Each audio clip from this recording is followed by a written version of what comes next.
다 함께 묵도하심으로 만나데이 집중기도의 첫째 날 예배를 하나님 앞에 올려드리겠습니다.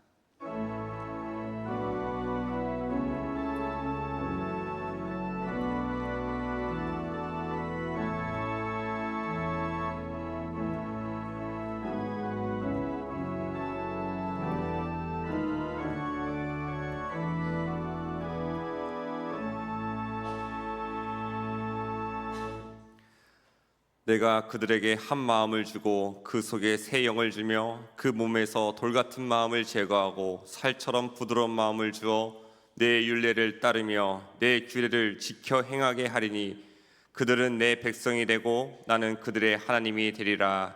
아멘. 거룩하신 하나님 아버지, 이 새벽에 우리를 깨워 주님의 성전에 모이게 하시고 기도할 수 있는 은혜를 주심에 감사드립니다.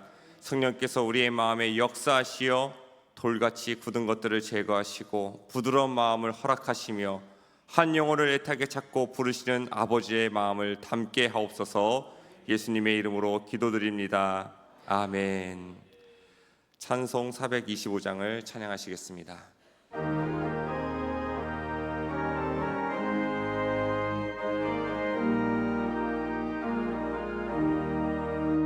주님의 뜻을 이루소서. 고요한 중에 기다리니 진흙과 같은 날 빚으사 주님의 형상 만드소서.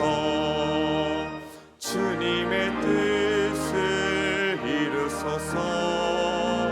주님 발 앞에 엎드리니 나의 맘속을 살피시사 눈보다 희게 하옵소서. 주님의 뜻을 이루소서. 병들어 몸이 피곤할 때 권능의 손을 내게 펴서 감동케 하여 주옵소서. 주님의 뜻을 이루소서. 온전히 나를 주장하사 주님과 함께 동행하는 만민이 알게 하옵소서.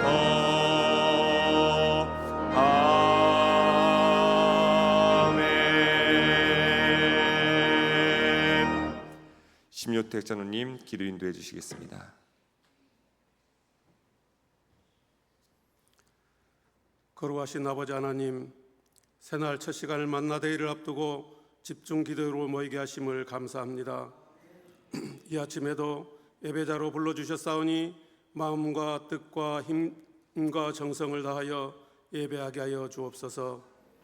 믿음이 없이는 하나님을 기쁘시게 못한다 하셨는데 마음속 깊은 곳에서부터 우러나오는 진실한 믿음, 신실한 믿음으로 예배하게 하여 주옵소서. 원수들의 목전에서 상을 차려주신 은혜에 감사하고 사모하는 영혼에게 만족을 주시며 줄인 영혼에게 좋은 곳으로 채워주시는 하나님을 찬양하오니 영광 거두어 주시옵소서. 회개하는 자에게 은혜를 베푸시는 하나님, 저희들의 허물과 죄를 주님 앞에 내려놓습니다. 입술로는 하나님을 존경하나 마음은 하나님을 떠날 때도 있었습니다. 영적인 성공보다는 세상의 욕망에 빠져 살 때도 있었습니다. 기도와 신앙생활도 이기적으로 했습니다. 주님 불쌍히 여기시고 용서하여 주옵소서. 회개에 합당한 열매를 맺게 하시고 하나님의 뜻을 따라 살게 하여 주옵소서. 한 영혼을 천하보다 귀하게 여기시는 아버지 하나님, 전도 대상자들을 위하여 기도합니다. 대상자들과 아름다운 만남이 이루어지게 하시고 복음이 전해질 때 마음의 문이 열리고 하나님의 전을 향하여 마음이 통하게 하여 주옵소서. 때를 얻든지 못 얻든지 하나님의 말씀을 전하는 곳에 성령의 역사를 이루어 주시옵소서. 먼저 믿는 저희들이 신앙과 삶이 일치하고 하나님의 사랑을 실천하여 본이 되는 삶 속에서 복음이 전해지는 삶을 살게 하여 주옵소서. 교회를 세우시고 사랑하신 아버지 하나님, 우리 교회의 가을 사역을 통하여 각 부서마다 하나님의 뜻이 온전히 이루어질 수 있도록 함께하여 주옵소서. 맡던 이들에게 지혜와 능력을 주시고 수고와 헌신을 기쁨과 감사로 감당하고 있사오니 큰 은혜 내려 주옵소서. 수능을 앞두고 있는 자녀들의 마음을 붙잡아 주시고 취업과 군무로 떠나 있는 자녀들을 지켜주시고 결혼과 진로로 고민하는 자들의 길을 인도하여 주옵소서. 이 시간 담임 목사님께서 너희는 우리의 편지라는 제하로 하나님의 말씀을 대언합니다. 피곤치 않고 하나님의 말씀을 잘 전할 수 있도록 성령께서 붙잡아 주옵소서. 하나님의 말씀을 들을 때 기도의 응답으로 받게 하시며 기도의 제목으로 받게 하시고 말씀의 능력으로 모든 문제를 풀어가는 믿음을 주시옵소서. 예루살렘 찬양대가 황소를 드림보다 더 귀한 찬양을 드릴 때 저희 모든 성도들도 한 마음과 한 믿음으로 드립니다. 영광 받아 주옵소서. 땅 끝까지 이르러 내 증인이 되라 하신 예수님의 이름으로 기도합니다. 아멘.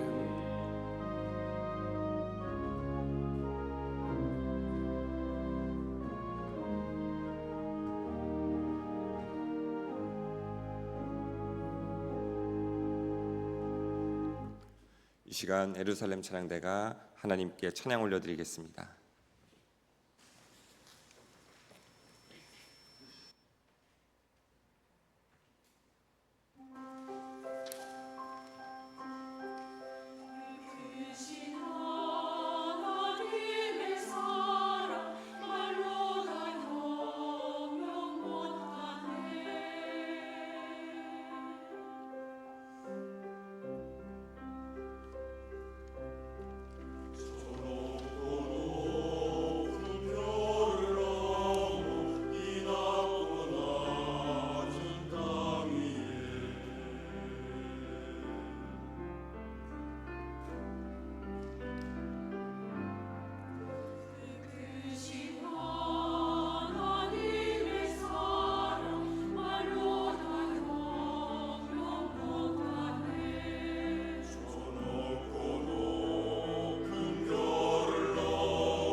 찬양을 받으신 하나님께 영광의 박수 올려드리겠습니다.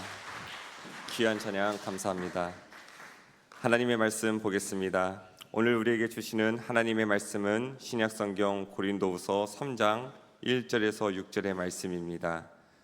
고린도후서 3장 1절에서 6절 이제 하나님의 말씀을 봉독하겠습니다. 우리가 다시 자천하기를 시작하겠느냐? 우리가 어찌 어떤 사람처럼 추천서를 너희에게 붙이거나 혹은 너희에게 받거나 할 필요가 있느냐? 너희는 우리의 편지라 우리의 마음에 썼고 못 사람이 알고 읽는 바라. 너희는 우리로 말미암아 나타난 그리스도의 편지니 이는 먹으로 쓴 것이 아니요 오직 살아계신 하나님의 영으로 쓴 것이며 또 돌판에 쓴 것이 아니요 오직 육의 마음판에 쓴 것이라. 우리가 그리스도로 말미암아 하나님을 향하여 이 같은 확신이 있으니 우리가 무슨 일이든지 우리에게서 난 것 같이 스스로 만족할 것이 아니니 우리의 만족은 오직 하나님으로부터 나느니라. 그가 또한 우리를 새 언약의 일꾼되게 만족하게 하셨으니 율법 조문으로 하지 아니하고 오직 영으로 함이니 율법 조문은 죽이는 것이요 영은 살리는 것이니라. 아멘. 이제 너희는 우리의 편지라 라는 제목으로 담임 목사님 말씀 선포해 주시겠습니다.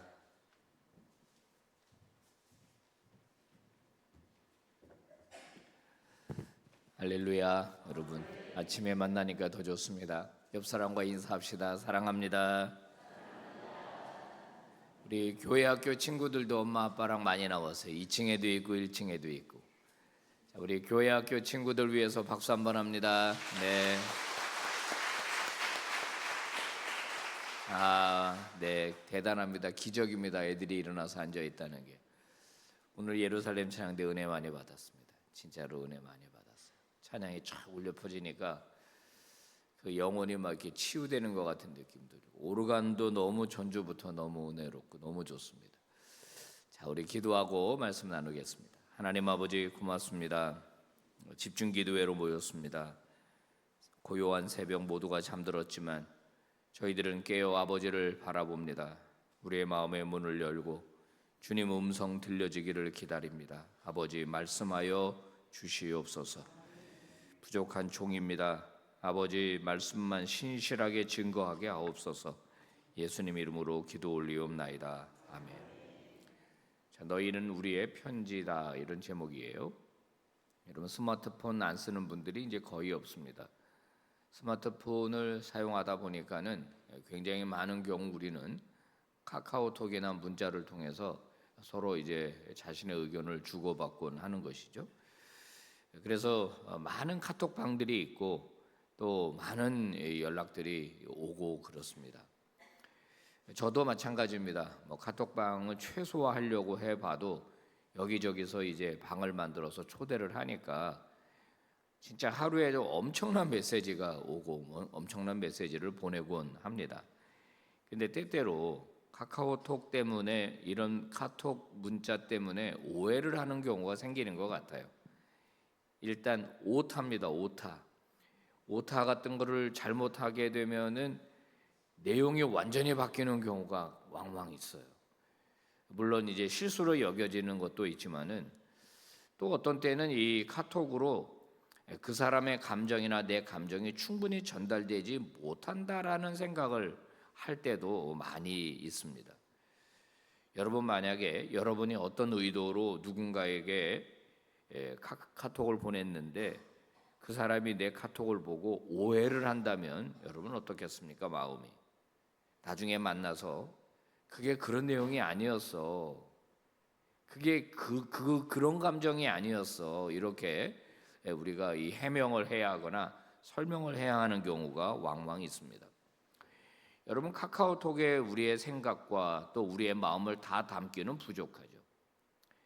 그렇다면은 같은 맥락에서 보는 거예요. 같은 맥락에서 우리의 삶이라고 하는 것이 메시지가 될 수 있다라는 거예요. 메시지. 우리는 내 말, 내 행동을 통해서 내가 누구인지 어떤 사람에게 전달을 합니다.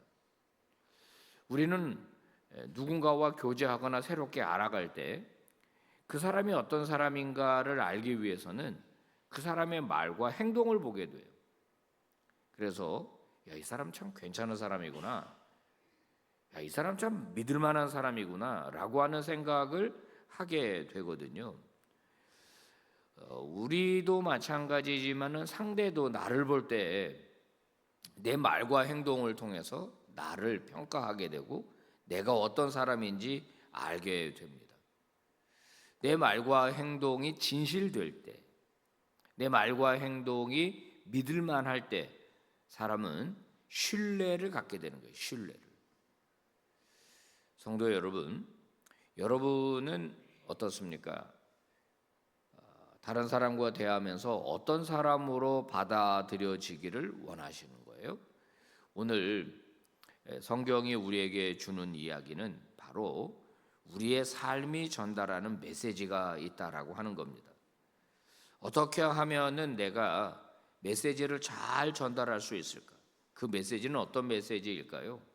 바로 하나님께서 우리에게 주신 예수 그리스도. 그분의 메시지를 어떻게 내가 사람들에게 잘 전달할 수 있을까 하는 문제입니다. 내가 나를 드러내는 것도 중요한데 내가 어떻게 하면 우리를 위해 보내신 예수 그리스도를 내 말과 행동을 통해서 사람들에게 잘 전달할 수 있을까? 이 점을 오늘 우리가 깊이 생각해 볼 수 있기를 바랍니다. 고린도 교회는 사도 바울이 개척한 교회인데 고린도라고 하는 교회는 그리스 지역에 있습니다. 2차 전도 여행 때 이곳에 가서 1년 6개월을 머물게 되죠. 약 2년입니다. 바울은 거기에 많이 머물렀어요.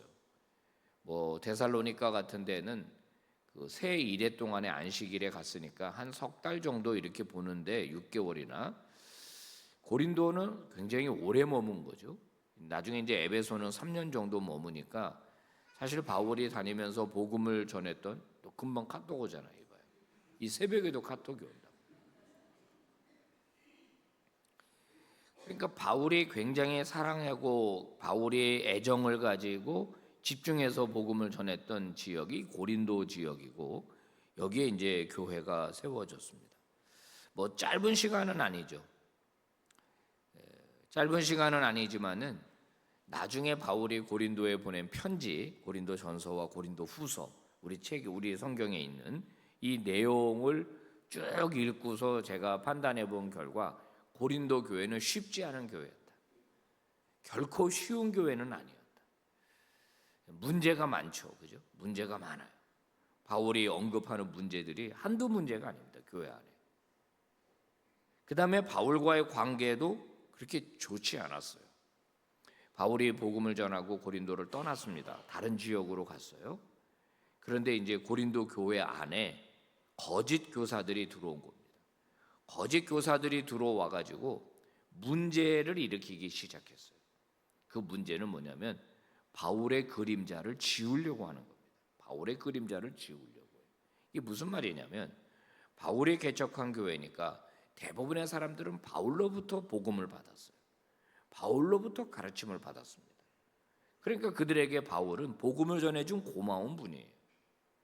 그런데 여러분, 만약에 그 바울이, 그럴 리는 없지만 바울이 만약에 이단이었다 그러면 어떻게 될까요?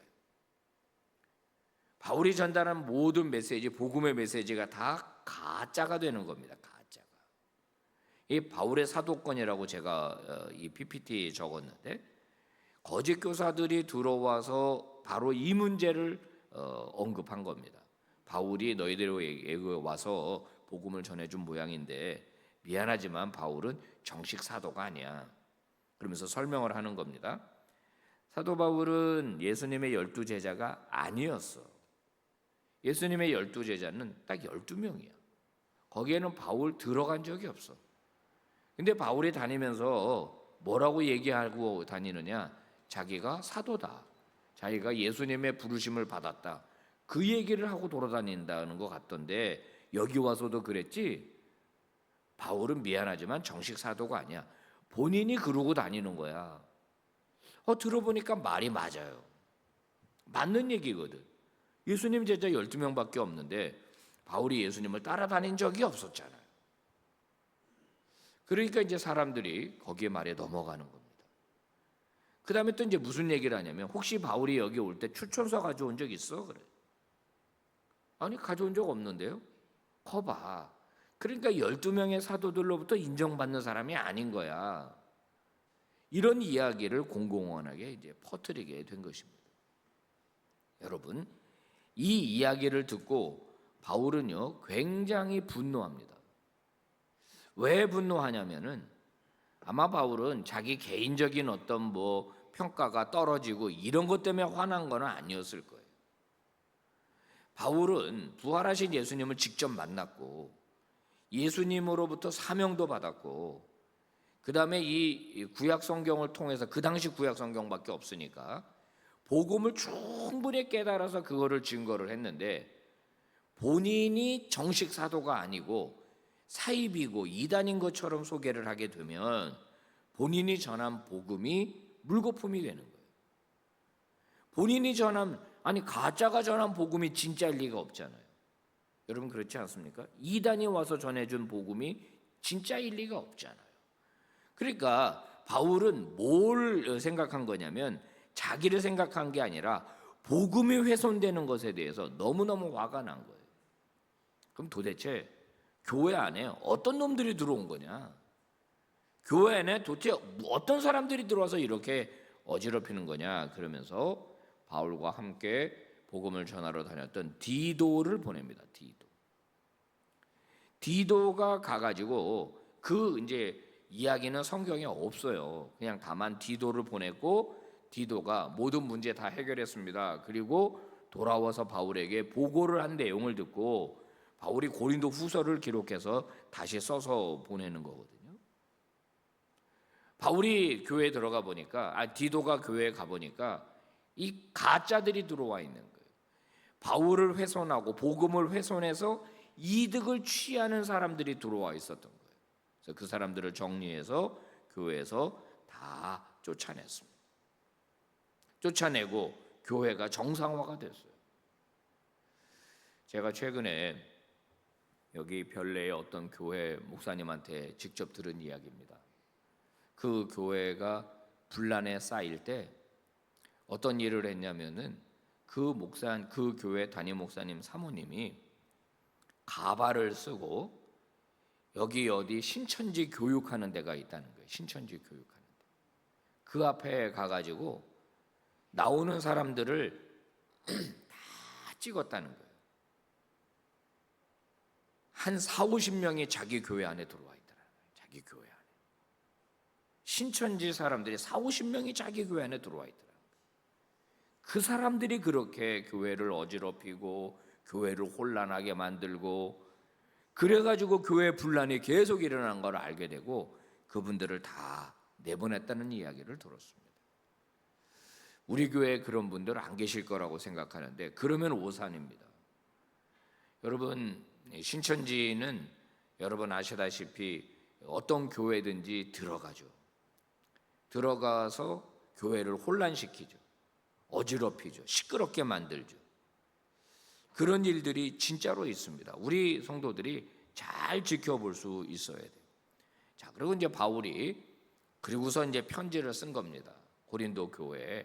자, 오늘 본문 2절인데요. 새 번역으로 제가 가져왔어요. 같이 읽어보겠습니다. 시작. 여러분이야말로 우리를 청구하여 주는 추천장입니다.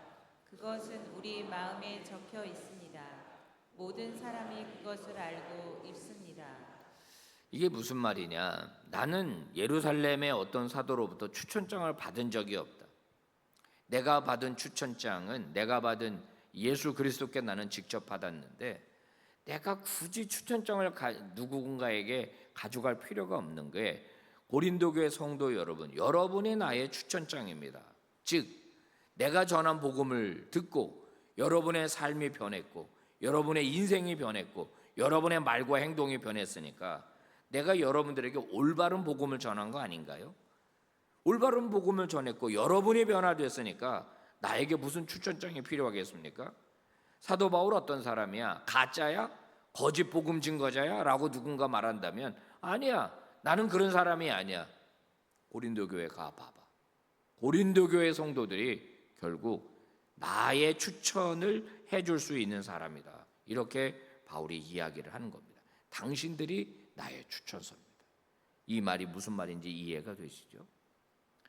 저는 같이 동역하는 목사님들을 이제 우리가 청빙을 하기 위해서 프로세스를 진행할 때 이력서와 자기소개서를 받습니다. 그럼 제가 이력서를 봐요. 그러면 어느 학교에서 졸업하셨고 무슨 공부를 하셨고 어느 교회에서 사역을 하셨고 자격증은 뭐가 있고 그래서 쭉 이력서를 줍니다. 그럼 제가 이력서를 쭉 봐요. 근데 그 이력서 가지고 충분하지 않은 게 있어요. 그죠? 그러면 그분이 사역했던 교회에 전화를 겁니다. 그래서 물어봐요. 목사님 안녕하세요. 제가 빛과소금교회 김한원 목사입니다. 누구누구가 목사님 교회에서 사역을 했던데 그분 어때요? 근데 제가 전화 건 그 사람 내가 너무나 잘 아는 친구 목사예요. 아니 목사님 내 교회에서 일했다는데 그분 어때요? 그쪽에서 연락이 옵니다. 아 목사님 그분 정말 훌륭한 분입니다. 그분 뽑으세요 목사님.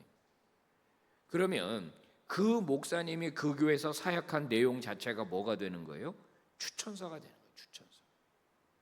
그거보다 더 좋은 추천서가 어디 있어요? 그거보다 더 좋은 이력서가 어디 있어요? 저는 지금까지 목회하면서 제가 섬겼던 파트로 섬기던 풀타임으로 섬기던 목사로 섬기던 어떤 교회에서 섬기든지 내 사역이 이게 글로 보여줄 수 없는데 이력서다. 글로 보여줄 수 없는데 이력서다 생각하면서 최선을 다해서 사역했거든요. 이제 3년 정도 지났습니다마는 원로 목사님과 처음 만났을 때 제가 섬겼던 서부제일교회에 한번 오셨어요. 서부제일교회를 쭉 보시고 저한테 그랬습니다. 김 목사님 참 목회를 잘하셨군요. 제 개인의 얼굴을 보고 말씀하신 게 아닙니다. 제 학력을 보고 말씀하신 게 아니에요. 문제 있는 교회, 법정 싸움하는 교회, 여기 와서 12년, 13년 동안 이렇게 교회를 건강하게 성장시키고 이렇게 목회하시는 걸 보니 목사님은 참 틀림없는 분입니다. 원로 목사님 그렇게 얘기하셨어요. 제 사역이 저에게 추천서가 되거든요. 우리 부목사님들한테 얘기합니다. 목사님들 강단에 설 수 있는 기회가 있을 때 최선을 다해서 설교하셔야 합니다. 그게 어떤 교회에서 목사님을 청빙하는 하나의 이 고리가 될 수 있습니다. 자, 성도 여러분, 바울은 거기서 한 걸음 더 나아가서 고린도 교회 성도들에게 이렇게 이야기합니다. 시작. 너희는 우리로 말미암아 나타난 그리스도의 편지니 이는 먹으로 쓴 것이 아니요 오직 살아계신 하나님의 영으로 쓴 것이며 또 돌판에 쓴 것이 아니요 오직 육의 마음판에 쓴 것이라. 고린도 교회 성도들 향해서 바울은 또 얘기합니다. 당신들의 삶이 편지인데 누가 보낸 편지냐? 예수님이 보낸 편지라는 거예요. 그 생각을 하고 살아가라고 지금 바울이 권면하는 겁니다. 지금 이 본문 안에는 추천서, 이력서 이런 것들이 지금 여기 지금 이미지가 굉장히 중복돼서 나타나고 있어요. 내가 누군지 알기 위해서는 당신들을 보면 되지만 당신들의 말과 행동을 통해서 이제는 누구를 보게 되느냐? 예수님을 보게 된다는 거예요. 우리는 그리스도의 편지라. 자, 편지가 왔습니다. 여러분이 편지를 받았어요. 여러분 친구에게서 온 편지입니다. 그래서 편지를 펼쳤습니다. 뜯었더니 거기에 친구야 그동안 잘 있었니? 하면서 쭉 그 친구가 편지를 보냈습니다. 나는 지금 어떻게 살고 있고 쭉 왔습니다. 그럼 우리 그 편지를 보고서 내 친구가 지금 잘 있구나. 내 친구가 지금 어려운 일을 어떻게 겪었었구나. 지금 어떤 상태이겠구나 하고 아는 거예요. 사람들이 저와 여러분을 읽는다. 편지를 읽듯이 우리를 읽는다. 우리의 말과 행동을 본다. 그러면서 어떻게 합니까? 우리가 남을 존중하고 인격적으로 대하고 거짓말을 하지 않고 정직하게 하고 어려운 사람을 도와주고 우리가 이제 친절하게 하고 막 교만하지 않고 이렇게 말과 행동을 하면 우리 주변에 나를 만난 사람들이 나를 보면서 나를 읽으면서 누구를 알게 되느냐? 예수님을 알게 된다. 여러분 실제로 그런 이야기들이 수두룩합니다. 이거는 중고등학교 친구에게서 들은 이야기입니다. 자기 반에 전학 온 친구가 있었다는 거예요. 근데 그 친구를 누구도 가까이 하지 않더라는 거예요. 그래서 본인이 가가지고 그 친구에게 말을 걸고 그 친구와 함께 해주고 그렇게 했다는 거예요. 그런데 그 친구가 자기를 따라서 교회에 왔다는 거예요.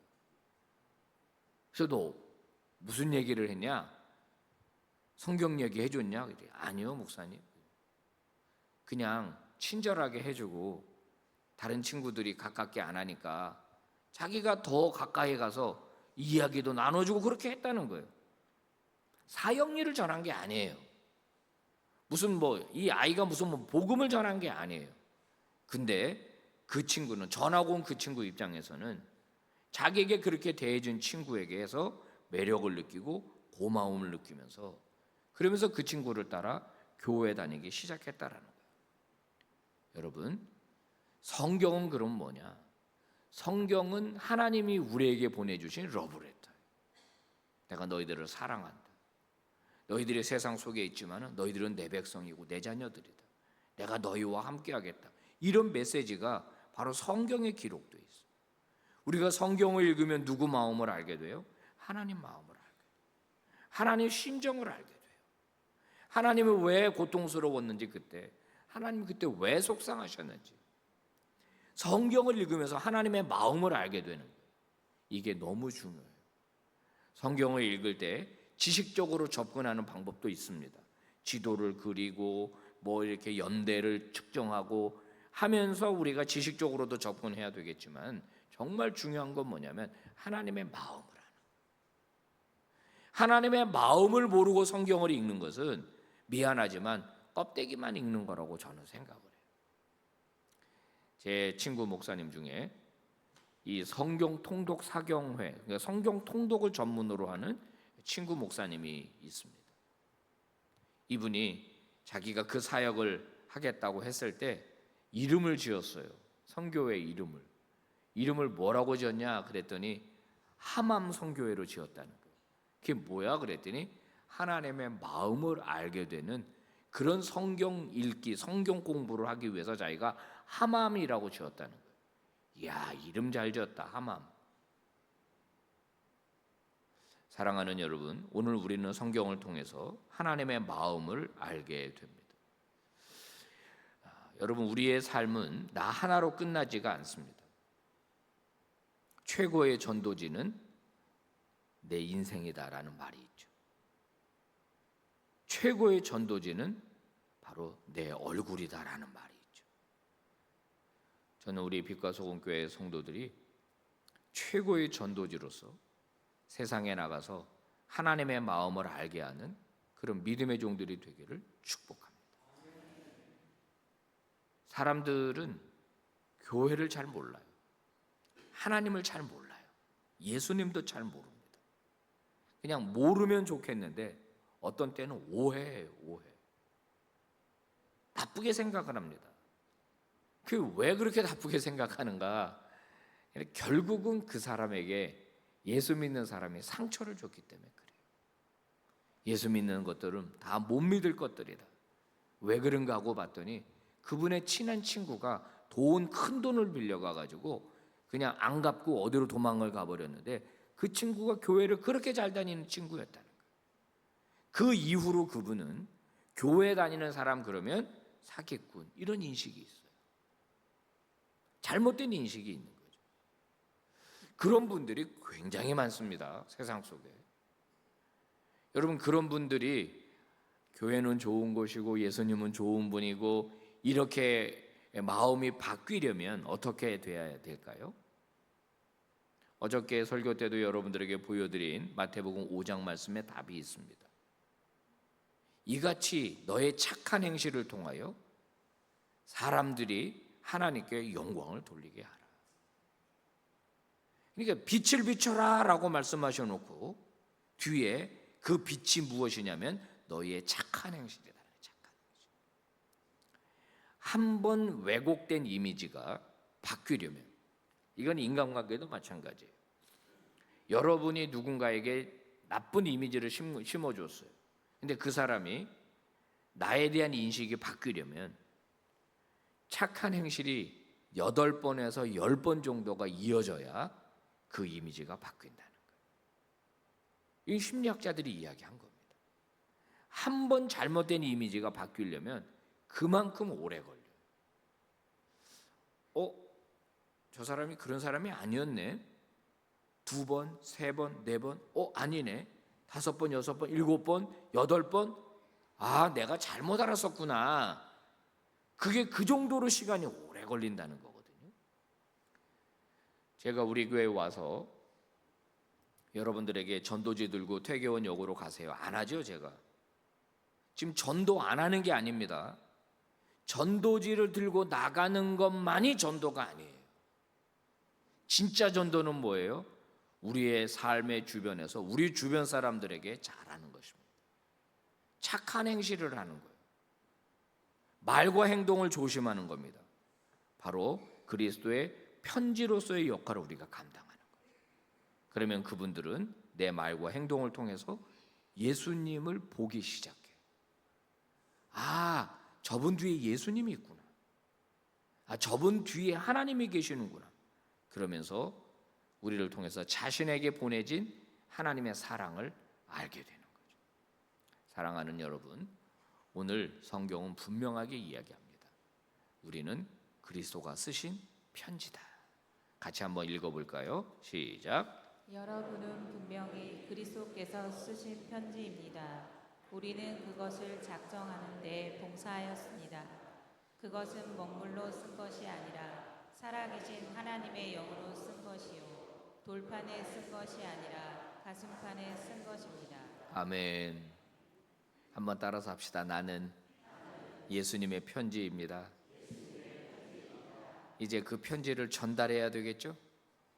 세상에 보내진 예수님의 편지니까 세상이 읽을 수 있도록 세상에 나를 보여줘야 되겠죠. 말과 행동 더 예수님처럼 더 주님 사랑 드러내는 우리 빛과 소금의 성도들이 다 되기를 축복합니다. 기도하겠습니다. 하나님 아버지 고맙습니다. 집중 기도의 첫날 우리에게 말씀 주셔서 감사를 드립니다. 너희는 그리스도의 편지다. 너희는 나의 추천서다. 아버지, 오늘 우리의 말과 행동이 얼마나 중요한지 다시 한번 깨닫게 하시니 감사를 드립니다. 너희는 세상의 빛이라고 하셨습니다. 세상을 빛나게 하는 주의 종들 되게 해 주옵소서. 누구를 만나든지 누구와 대화하든지 예수가 드러나게 하여 주시옵소서. 예수님 이름으로 기도 올리옵나이다. 아멘. 자, 우리 찬송가 510장 부르고 합심하여 기도하고 예배를 마치도록 하겠습니다. 510장입니다.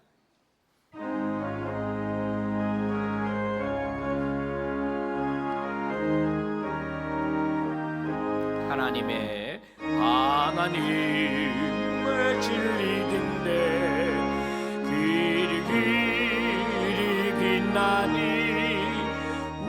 우리들도 등대되어 주의 사랑 비추세. 우리 작은 불을 켜서 험한 바다 비추세. 물에 빠져 헤매니니 건져내어 살리세. 죄의 밤은 깊어가고 성난 물결 설렌다. 어디 불빛 없는 가구 찾는 물이 많구나. 우리 작은 불을 켜서 험한 바다 비추세. 물에 빠져 헤매니니 건져내어 살리세. 너의 등불도 두어라. 거친 바다 비춰라. 빛을 찾아 헤매니니 생명솔에 얹어라. 우리 자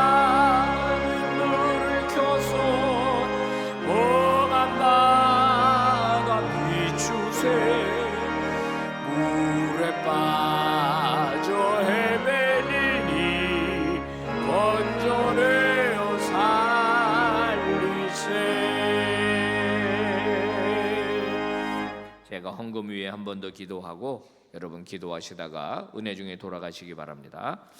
하나님 아버지, 집중기도회 첫날 아버지께 예물 드린 성도들이 여기에 있습니다. 기억하여 주시옵소서.